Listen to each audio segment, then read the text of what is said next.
Hey guys, there is nothing worse than a wolf befriending sheep, so avoid false friendship at all costs. That is a warning from Marcus Aurelius, an emperor who ruled the known world yet still had to deal with people smiling to his face while plotting behind his back. Think about the last time you felt truly betrayed by someone you called a friend. Remember that sinking feeling in your chest when you realized the person you trusted with your secrets. Your time and your energy was only using you for their own benefit. Most people spend their entire lives handing over the keys to their happiness to people who do not actually care about them.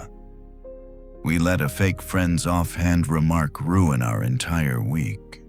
Or we lay awake at 2 a.m. obsessing over why they abandoned us when we needed them the most.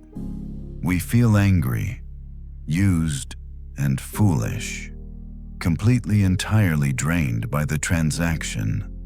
But the Stoics saw this entirely differently. 2,000 years ago, philosophers like Seneca, Epictetus, and Marcus Aurelius realized a hard truth: your most dangerous enemy rarely comes at you with a sword drawn. They come disguised as a friend, offering a handshake while hiding their true intentions. And the real tragedy is not that they deceived you, but that you voluntarily surrendered your emotional control to them. Modern life constantly asks for your reaction. A fake friend ignores your message, spreads a rumor, or completely vanishes the moment you lose your job, your status, or your money. Your immediate instinct is to get angry, to seek revenge, or to desperately over-explain yourself. But every time you do that, you are giving away your authority. Control is rarely taken from us. It is usually handed over freely. Epictetus, a man who survived the brutal reality of slavery, taught that people do not control you directly. They merely trigger reactions. Once that reaction starts, the control shifts from you to them. When someone insults you or betrays your trust, remember that it is not the person who gives abuse that affronts you, but your own view of their actions that makes you feel insulted.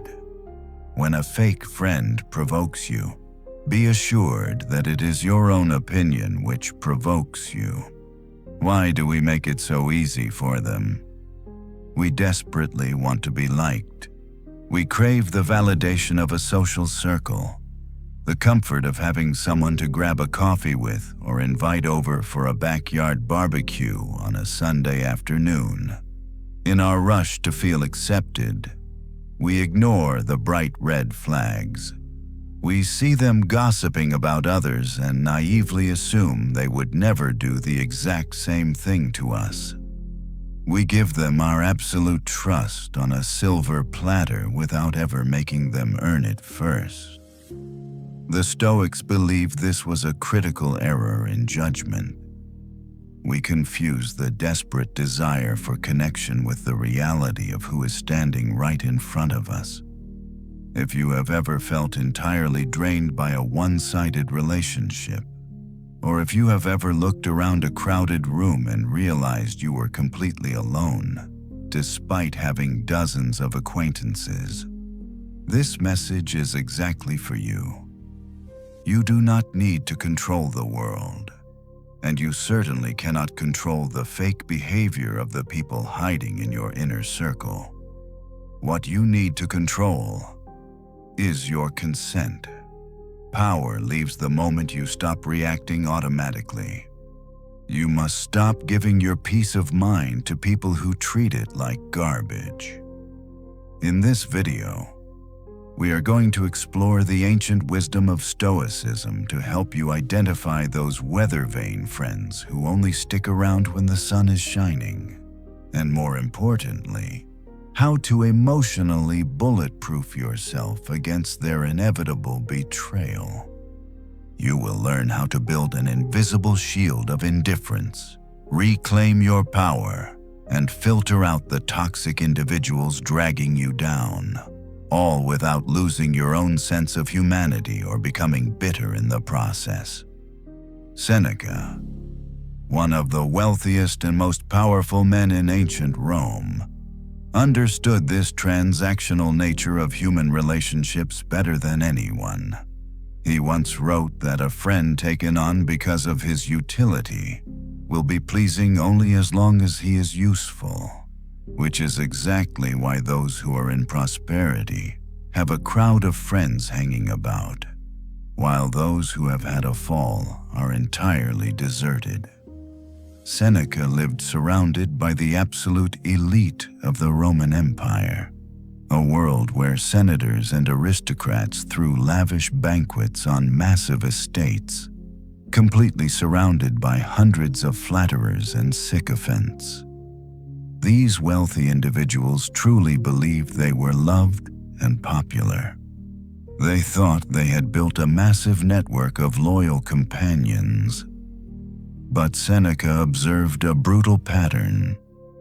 The very moment one of these powerful men fell out of favor with the emperor, or the moment their sprawling estates were seized and their bank accounts were emptied, that massive crowd of devoted friends vanished into thin air.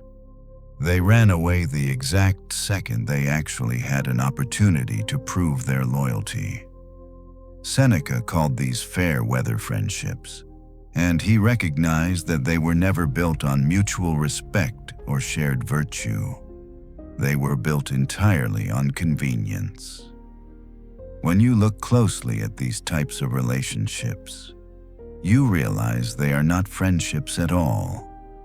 They are simply unwritten business contracts. The other person is extracting a specific benefit from you, whether that is access to your money, your social status, your professional network, or even just your positive energy. They stick around as long as the cost of being your friend is absolutely zero, and the return on their investment is incredibly high. If you want to see this ancient concept play out in our modern world, just look at what happens when someone gets a massive promotion, launches a highly successful business, or suddenly comes into a lot of money. Suddenly, everyone wants to be around them. Their phone is constantly buzzing with text messages, and they are invited to every weekend barbecue and rooftop party. People are more than happy to show up for the free drinks and the good times when the sun is shining. But watch what happens when the weather inevitably changes. Watch what happens when that same person loses their job, goes through a devastating divorce, or faces a severe health crisis that requires them to stay in bed for 3 months.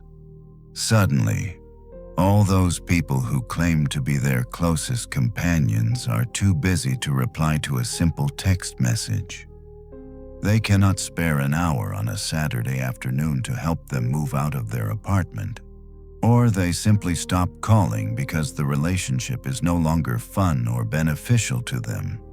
Epictetus warned us that we cannot confuse the desperate desire for a good time with the reality of honorable friendship.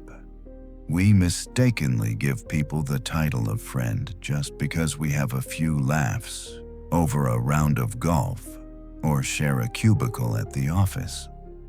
The practical advice from the Stoics here is incredibly simple but highly effective. You must apply the weather test to your own social circle. Stop evaluating the strength of a relationship based on how enjoyable it is during the sunny days of your life. Anybody can smile and be a great companion when everything is going perfectly and you are picking up the dinner tab. You need to pay very close attention to who actually holds the umbrella over your head when the torrential rain begins to fall. If someone only values you for what you can provide, You must accept that their eventual disappearance is not a tragic loss. It is simply the expiration of a business contract.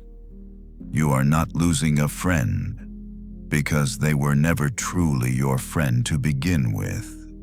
You are simply shedding a transactional acquaintance, which frees up your valuable time and energy to invest in the rare few who will actually stand by you when the storms of life inevitably arrive.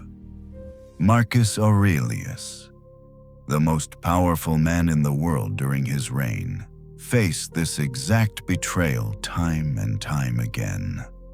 He wrote in his private journal that there is nothing worse than a wolf befriending sheep, and that we must avoid false friendship at all costs. Imagine being the emperor of the Roman Empire, sitting in a military tent on the cold frontiers, commanding legions. Yet your biggest threat is not the barbarian army across the river. Your biggest threat is the politicians and generals standing right inside your own camp, smiling at you, praising your decisions, while secretly plotting to take your throne. Marcus actually experienced this when his most trusted general, Avidius Cassius, attempted a coup against him. Marcus knew firsthand the paradox of the wolf and the sheep. An open enemy is easy to deal with because they stand right in front of you with their weapon drawn, allowing you to raise your shield and prepare for the battle. But a false friend is a wolf wearing a fleece, blending perfectly into your flock. They stand beside you, mimicking your movements, offering fake comfort, and waiting for the exact moment you drop your guard to take a bite out of your life. The Stoics understood that this psychological manipulation is incredibly dangerous because it uses your own good nature against you. You want to believe people are good. You want to believe the person giving you compliments genuinely wants the best for you. In our modern society, the wolf rarely wants to take your life, but they absolutely want to take your energy, your resources, and your peace of mind.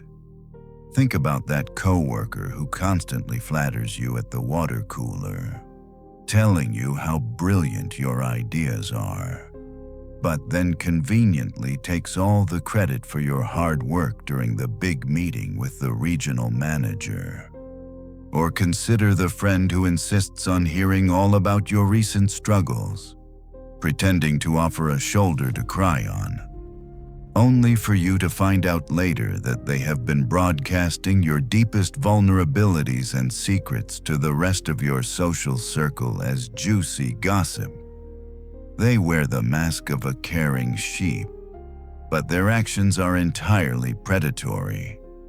When you catch them in a lie, they pivot immediately, using fake apologies to manipulate your emotions and make you feel guilty for ever doubting them. Marcus Aurelius warned that this kind of false friendship is a poison to your soul, but he also provided the antidote. He noted that true goodness, straightforwardness, and kindness cannot be faked for long. A truly honest person is like someone who smells strongly of garlic. You know they are in the room the moment they enter. Their intentions ring clear in their voice and flash genuinely in their eyes. The wolf, however, has to constantly announce their honesty because their actions do not support it. The practical Stoic advice here is to trust your observation of their consistent actions rather than their sweet words. When you identify the wolf, you do not need to wage a bloody war against them. You do not need to scream, seek revenge, or expose them to the entire world, because doing so only drags you down to their level and disturbs your own tranquility. Instead, you simply stop acting like a sheep You quietly and firmly remove yourself from their hunting ground.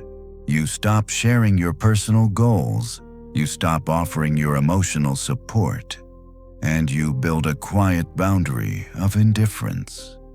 By observing their predatory nature without reacting emotionally, you strip away their power, leaving the wolf to starve in the cold while you safely protect the peace of your own mind.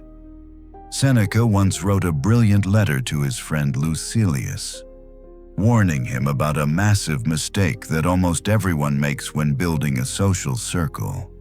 He pointed out that people often confuse the word friend with a casual guest, and because of this, they trust a person before they judge them, when they should judge first and trust only after.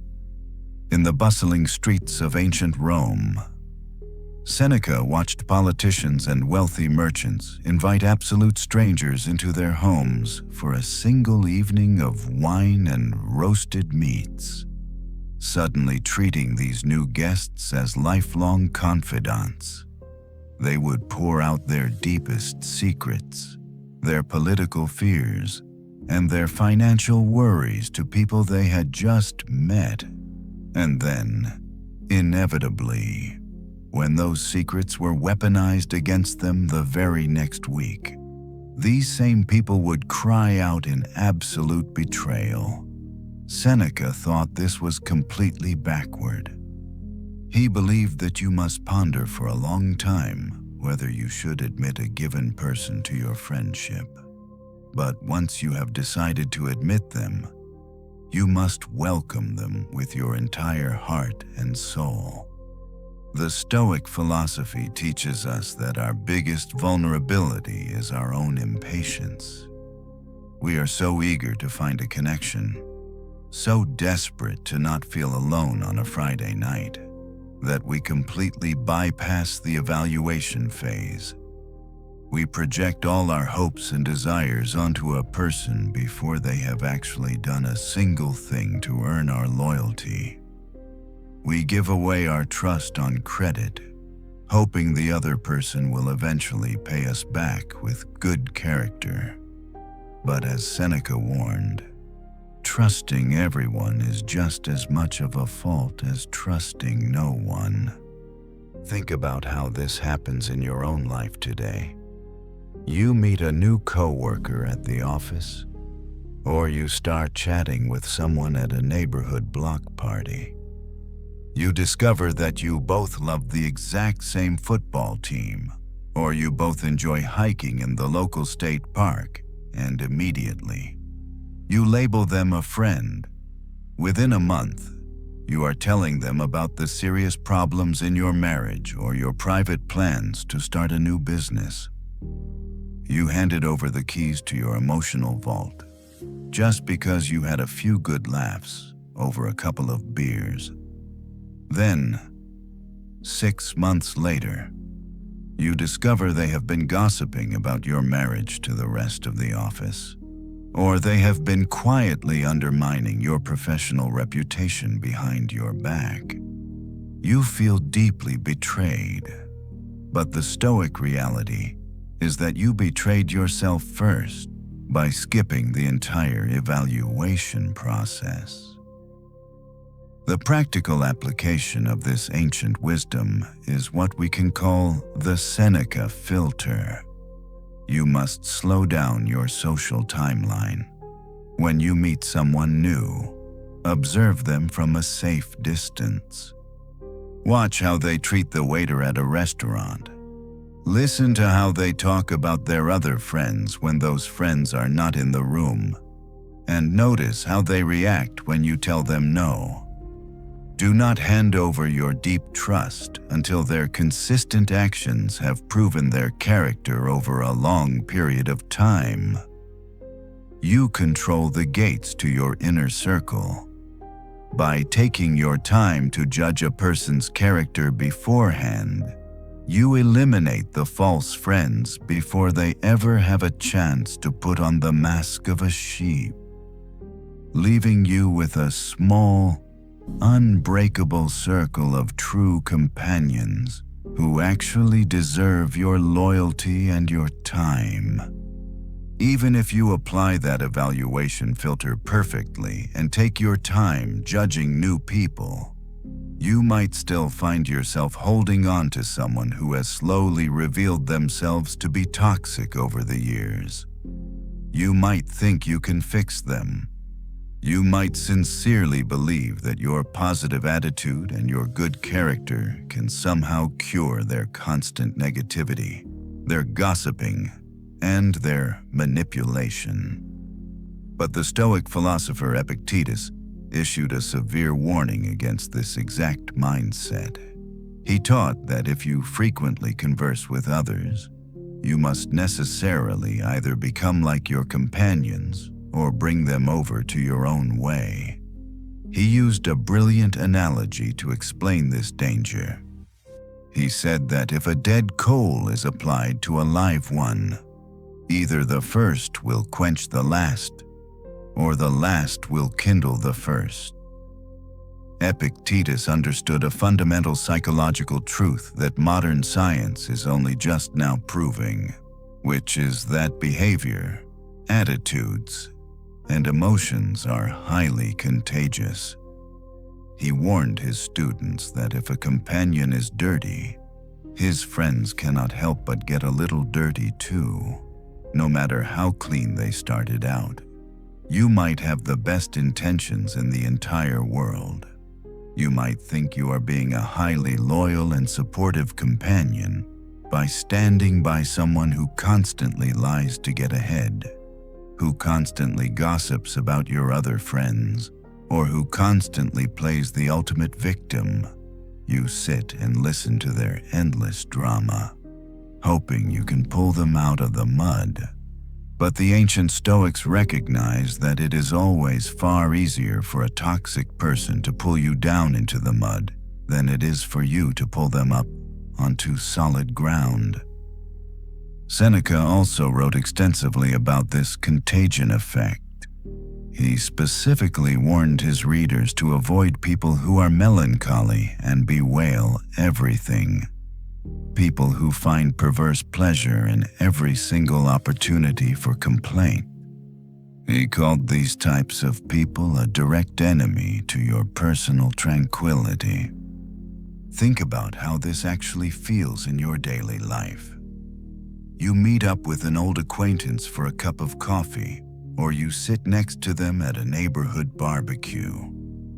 For 2 straight hours, they do nothing but complain about their manager, badmouth your mutual acquaintances, and talk about how incredibly unfair the world is to them.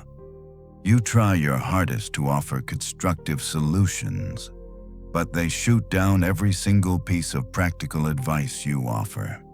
When you finally walk out to your car to go home, how do you feel? You feel completely and utterly exhausted. Your own mood has plummeted. You suddenly feel cynical, heavy, and totally drained of your own motivation.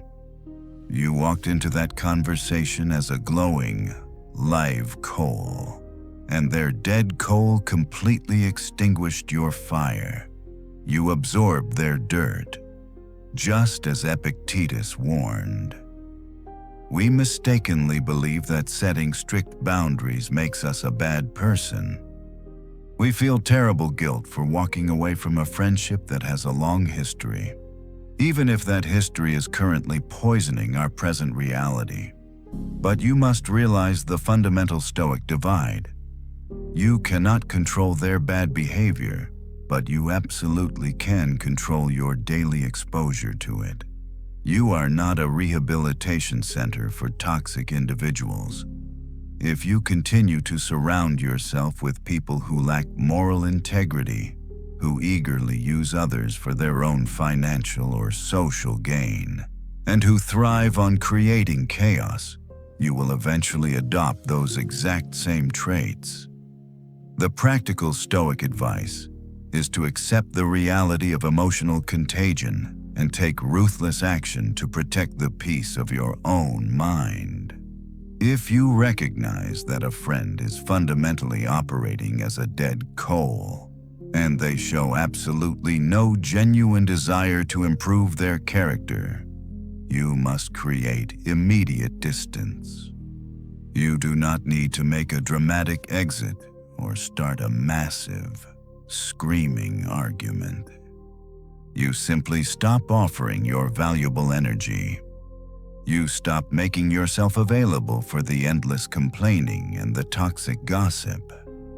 By quietly stepping back, you preserve your own emotional fire, ensuring that their negative behavior does not permanently extinguish your own peace and your own pursuit of a truly good life.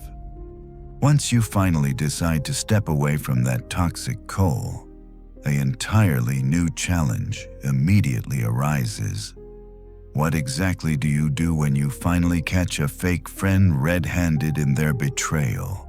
Your blood boils, your heart races, and every single instinct in your physical body screams at you to confront them, to send that massive and angry text message, or to expose their lies to everyone you both know.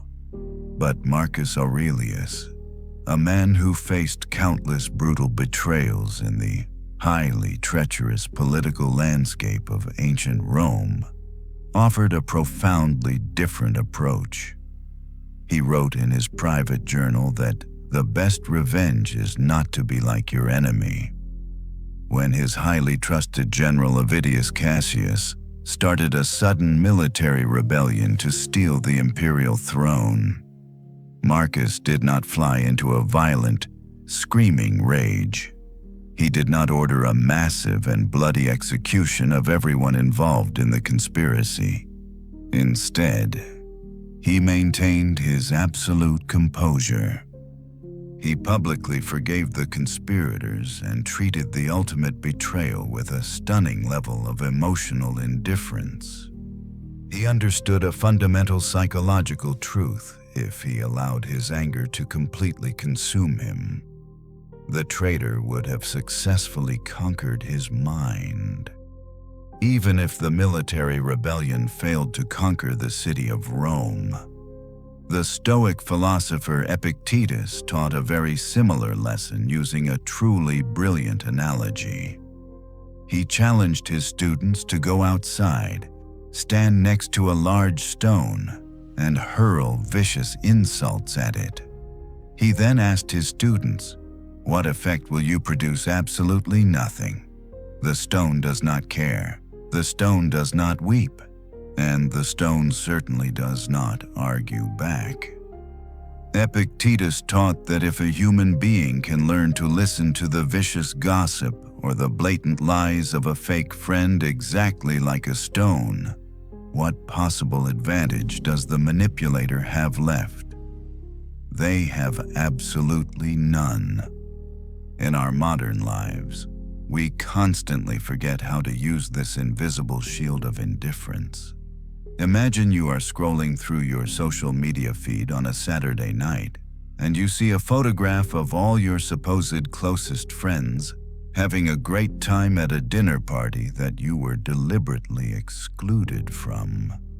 Or perhaps you finally discover that the coworker you truly thought was your greatest mentor has been quietly taking the credit for your major projects for the past 6 months. Your immediate reaction is deeply emotional and highly combative. You desperately want to confront them first thing on Monday morning, demand a lengthy apology, and make sure they know exactly how much they have hurt your feelings. But the ancient Stoics would tell you that the very second you start yelling or desperately typing out that emotionally charged paragraph on your smartphone, you have already lost the entire battle. You have voluntarily handed the keys to your emotional kingdom right back to the person who just proved they cannot be trusted with them. You are giving them your precious time and your highly valuable energy, which is exactly the kind of drama that a fake friend thrives on. The most practical and devastatingly effective response to a fake friend is absolute, unbothered silence. You do not need to seek revenge, because, as Seneca wisely noted, vengeance wastes a massive amount of time and exposes you to many more injuries than the first one that sparked the anger. When you discover their true transactional nature, you simply raise your invisible shield of indifference. You completely stop reaching out. You stop viewing their social media profiles.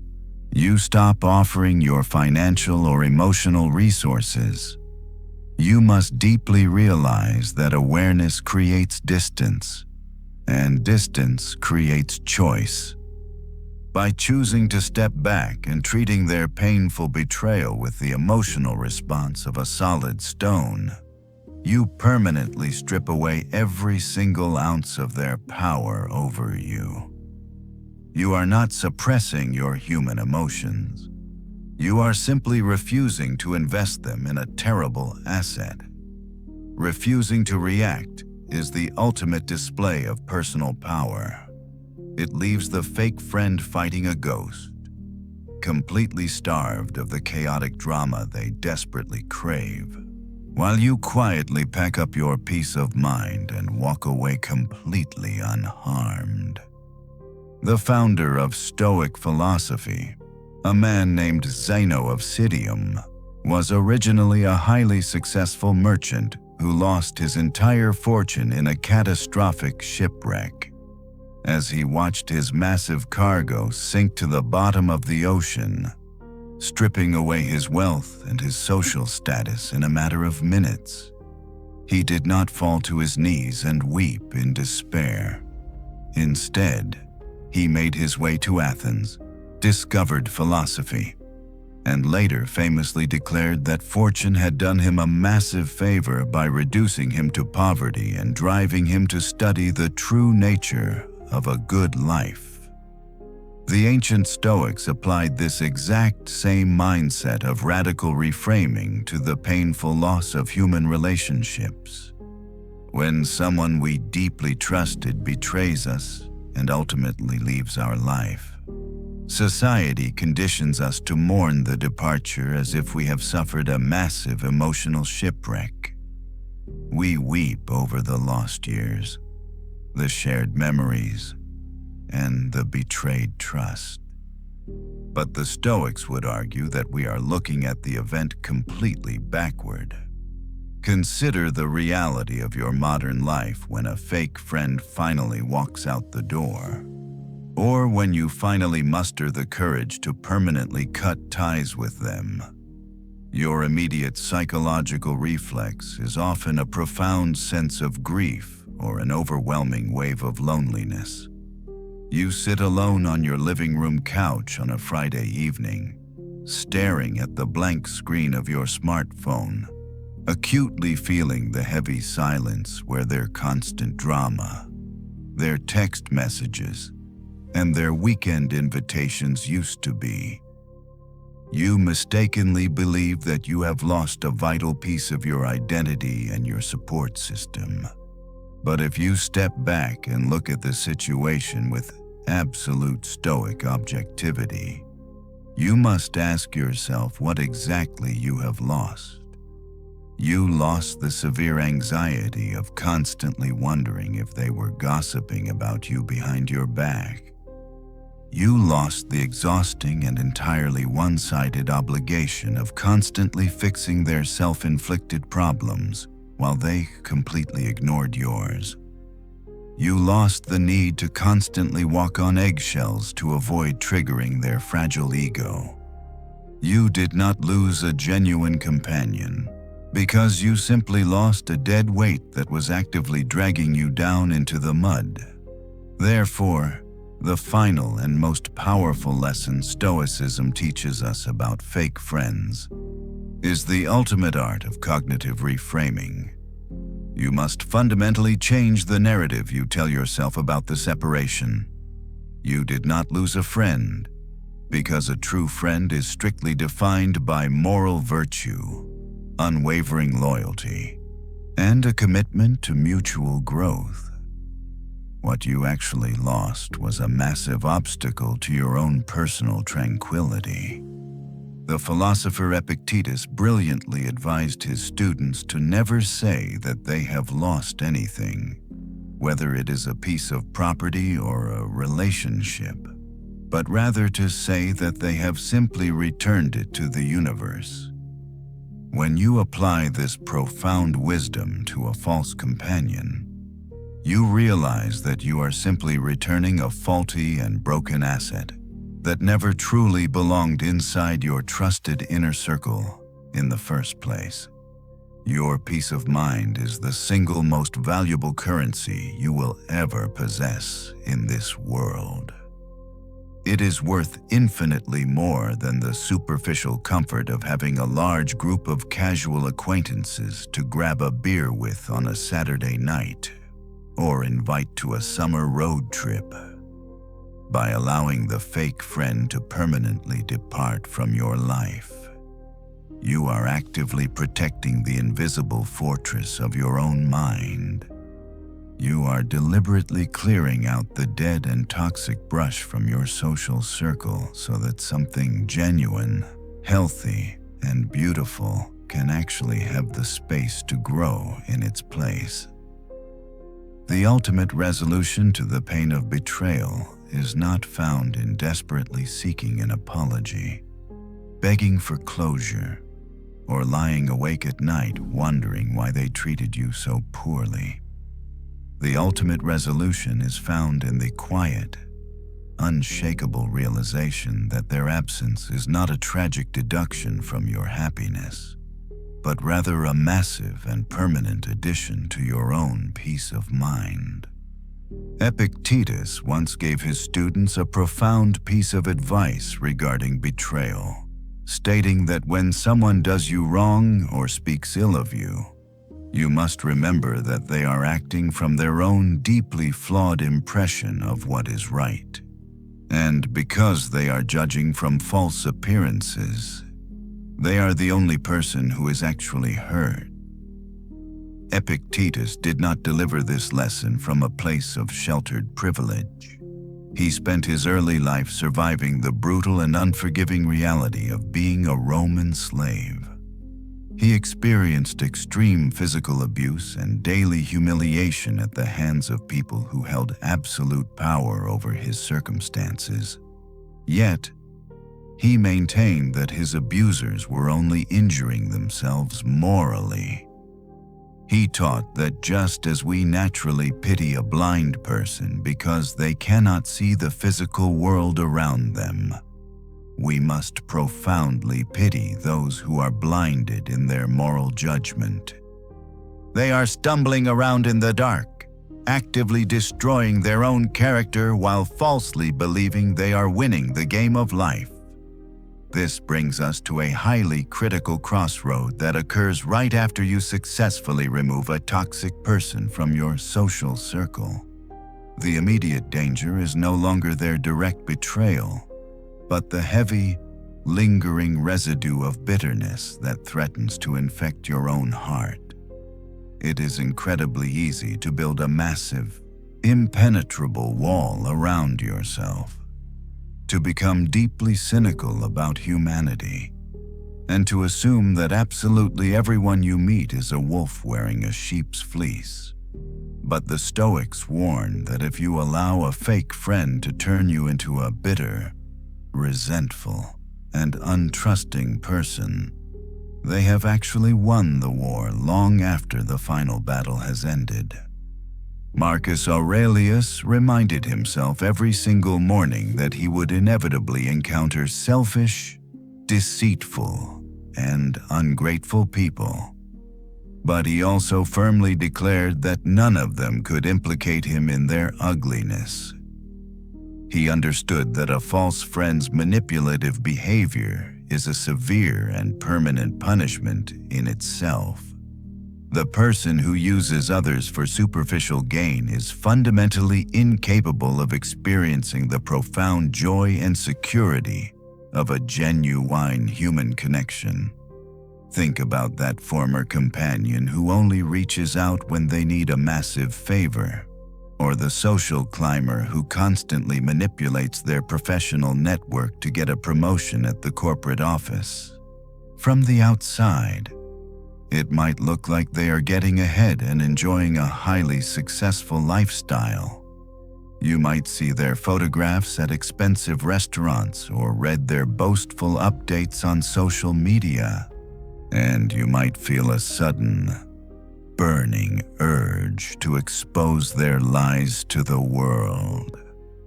But if you look closely through an objective Stoic lens, you will realize their daily reality is completely exhausting. They have to constantly remember which lies they told to which person. They can never completely relax on a Saturday afternoon because they are terrified of losing their fragile social status. They do not have a single relationship built on solid, unbreakable trust, meaning they are entirely alone even when they are standing in a crowded room. The practical Stoic exercise here is to transform your lingering anger into objective pity. You do not need to invite them back into your home, and you certainly do not need to lend them $100 or trust them with a business secret ever again. But you must release the heavy psychological burden of hating them. When you catch yourself ruminating on how unfairly they treated you, deliberately shift your perspective and recognize that their treacherous behavior is a tragic symptom of their own internal misery. By viewing their actions as a severe moral illness rather than a targeted personal attack, you neutralize the emotional venom. You keep your physical boundaries incredibly strong, but you keep your heart entirely free of malice. This ultimate level of philosophical forgiveness is not a weak capitulation. It is an impenetrable defense mechanism that ensures your inner citadel remains a place of absolute warmth, clarity, and unshakable peace. Ultimately, the profound realization that Stoicism offers is that you are the sole architect of your own emotional freedom. Epictetus taught that we must make the best use of what is in our power and treat the rest in accordance with its nature. When you finally release a fake friend from your life, there is often a lingering temptation to look back. You might find yourself wanting to check their social media profiles to see if they are somehow suffering without you. Or you might desperately hope that they eventually realize the massive mistake they made by betraying your absolute trust. But the Stoics would remind you that hoping for their regret is just another subtle way of handing your power right back to them. You are still allowing their future actions to dictate your present happiness. To truly walk away, you must sever the invisible emotional cord completely. You must retreat into what Marcus Aurelius called the inner citadel, the impenetrable fortress of your mind where external events cannot reach you without your direct consent. Imagine waking up on a quiet Sunday morning. You brew a fresh pot of coffee, sit in your living room, and for the first time in months or even years, you realize that your chest is not tight with severe anxiety. You are not waiting for a passive-aggressive text message. You are not totally exhausted from trying to decipher someone else's hidden agenda, or lying awake wondering if you said the wrong thing at dinner last night. That profound silence, that beautiful and heavy quiet, is the exact sound of your inner citadel being completely restored. You have finally stopped negotiating your peace of mind with people who do not value it. The ancient philosophers deeply understood that human life is incredibly short, and that our mental energy is our most finite and precious resource. Every single ounce of energy you spend dwelling on a toxic person is an ounce of energy stolen from your own personal growth, your family, your true companions, and your pursuit of virtue. You must forgive yourself for being deceived in the first place. You simply wanted to see the best in someone, and your good nature was taken advantage of, which is a reflection of their fundamentally broken character, not your personal naivety. As you move forward, carry the wisdom of the Stoic evaluation filter with you at all times. Be highly deliberate about who you invite into your home and who you allow to influence your mind. Build a social circle based on mutual respect, unwavering honesty, and shared moral values, even if that means your circle becomes incredibly small. A single, genuine companion who bravely stands by you during a torrential downpour is worth infinitely more than 100 fair-weather acquaintances who only want to share your resources during the sunshine. If you deeply understand this fundamental Stoic principle, deceptive people will never control your emotions ever again. You cannot control the deceitful actions of others.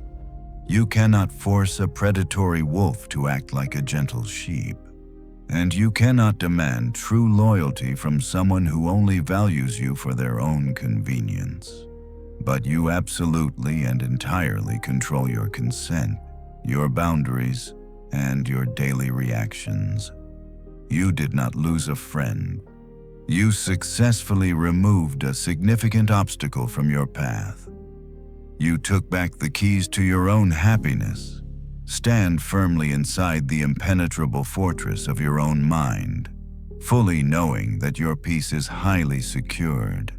Your character remains completely unbroken, and your true, unburdened life has just begun. As we conclude our journey through the ancient wisdom of Stoicism, remember that navigating the treacherous waters of human relationships is not about finding perfect people, but about perfecting your own response to flawed people. You will inevitably encounter individuals who wear the mask of friendship only to extract what they need from your life. They will disappoint you, betray your trust, and vanish when the storm clouds gather.